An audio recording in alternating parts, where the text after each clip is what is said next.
5व्या दिवसाची सेवा हरिभक्त परायण अंकिताताई महाराज खांडगे आळंदी देवाची अतिशय सुंदर सेवा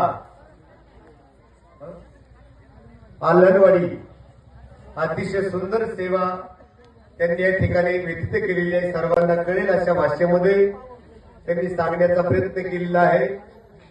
आलनवाडीच्या आश्रमशाळेचे मुख्याध्यापक ते सुद्धा ताईंबरोबर आलेले आहेत, त्यांनाही धन्यवाद। आणि संकल्पित वेळेमध्ये 10-5 मिनिटं थोडेसे पुढे गेलं की लगेच तुम्हाला जेवायला गडबड झाली। खरं तर तुम्हाला आधी जेवू घालायला पाहिजे, उद्याच्या जेवण आधी आहे। 6 वाजता जेवण होतील आणि 7 वाजता कीर्तन उभं राहील। जमल ना? का गप बसले आता? जमल का? 6 वाजता जेवण होतील उद्या।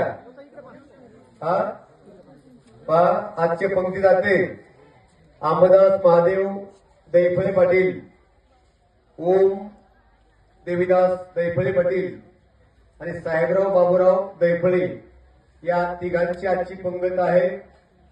उद्याचे कीर्तनकार हरिभक्त परायण दुर्गा शक्ती गणाचे महंत गणेश महाराज बडे यांचं 7 ते 9 या वेळेमध्ये कीर्तन होईल।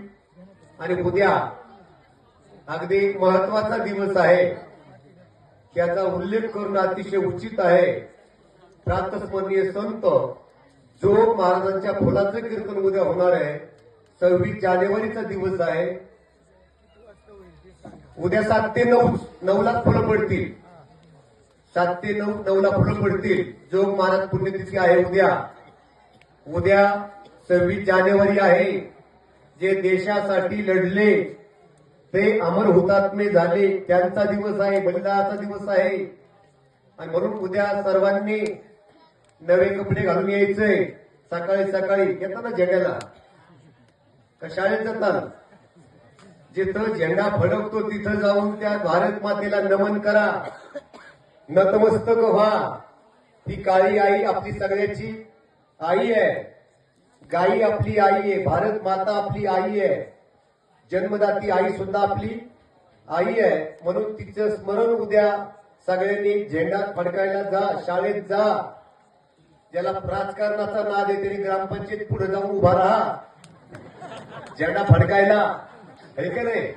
जिथं ज्याचा भाव असेल तिथं जाऊन उभा राहा, पण झेंड्याला सलामी करा। वंदे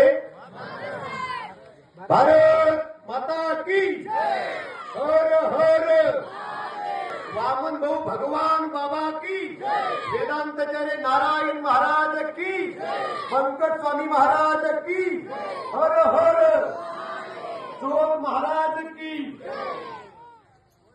जेवायला जायचं सगळ्यांनी।